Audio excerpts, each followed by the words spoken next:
ओम शांति। आज 11 नवंबर 2022 है और आज के महावाक्यों में बाबा ने कहा कि बाबा सबसे बड़ा सोशल वर्कर है। वो इसलिए क्योंकि बाकी सोशल वर्कर प्लान्स बनाते हैं और काफ़ी हद तक उन प्लान्स को साकार भी करते हैं, लेकिन वो सारा जो प्लान साकार करने का कार्य होता है उसका प्रभाव अल्पकाल का ही होता है। लेकिन बाबा जब अपने प्लान को प्रैक्टिकल करते हैं तो वो सदा काल के लिए हो जाता है, पूरे कल्प के लिए हो जाता है। ऐसे ही प्लान और प्रैक्टिकल को समान करने के लिए आज बाबा हमें कुछ इशारे दे रहे हैं। आइए जानते हैं आज के बाबा के अव्यक्त इशारे। प्लान और प्रैक्टिकल को समान बनाने के लिए स्मृति में प्लेन, वाणी में भी प्लेन और कर्म में भी प्लेन अर्थात श्रेष्ठता हो।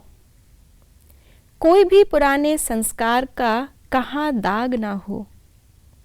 जब ऐसे प्लेन हो जाएंगे तब प्लान और प्रैक्टिकल एक हो जाएंगी। फिर सफलता एरोप्लेन के माफिक उड़ेगी। आज बाबा ने बहुत ही सुंदर रीति से हमें 3 शब्दों के बीच में कनेक्शन बताया, प्लेन, प्लान और प्रैक्टिकल। सबसे पहले तो बाबा ने हमें बताया कि अगर हमें सफलता पानी है सहज रूप से, जैसे बाबा ने कहा एरोप्लेन की तरह उड़ती हुई सफलता हमारे पास आएगी, इतना तेज़ गति से हमें हमारे प्रैक्टिकल कर्म का रिजल्ट मिलेगा। तो प्रैक्टिकल होने के लिए सारे जो हम प्लान बनाते हैं उनको प्रैक्टिकल में लाना पड़ेगा और प्लान प्रैक्टिकल में आए उसके लिए आज बाबा ने 3 बातों में हमें श्रेष्ठ अर्थात प्लेन रहने के लिए कहा। सबसे पहले बाबा ने कहा कि अपने संकल्पों में, दूसरा अपनी वाणी और तीसरा अपने कर्मों में प्लेन। यहाँ बाबा का प्लेन से अर्थ है जैसे वाइट कलर है या कोई भी कलर है, अगर उस कलर के अंदर कोई और कलर मिक्स कर दिया जाए तो वो प्लेन नहीं है, वो मिलावट वाला है।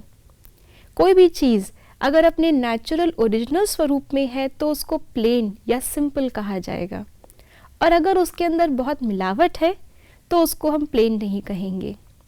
इसलिए आज बाबा ने कहा अगर पुरानेपन का कोई भी दाग हमारे मन पर, हमारी वाणी में या हमारे कर्मों में है तो हमारे मन, वचन, कर्म प्लेन नहीं है, मिलावट वाले हैं।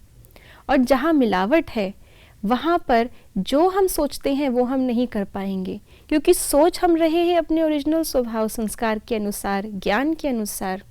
लेकिन उस सोच को प्रैक्टिकल में लाने के बीच में जो सफ़र होता है वहाँ कोई ना कोई रावण का संस्कार अपना खेल कर देता है। जैसे बाबा हर चीज़ को प्लेन बुद्धि होकर के करते हैं, बाबा सब कुछ जानते हैं, देखते हैं, लेकिन कभी भी उसका प्रभाव बाबा अपने ऊपर नहीं आने देते, क्योंकि वो परमात्मा है। इसीलिए बाबा का हर संकल्प सिद्ध हो पाता है। जो ड्रामा अनुसार बाबा कहते हैं संकल्प आया और सिद्ध हुआ, यानी कि प्रैक्टिकल में आया अर्थात सफलता मिली। तो हमें भी अपने अंदर से इस मिलावट को निकाल करके जितना अपने बुद्धि को, अपने मन को हम प्लेन बनाते चलेंगे, उतना ही हम अपने हर संकल्प को साकार प्रैक्टिकल कर पाएंगे और सफलता पा पाएंगे। ओम शांति।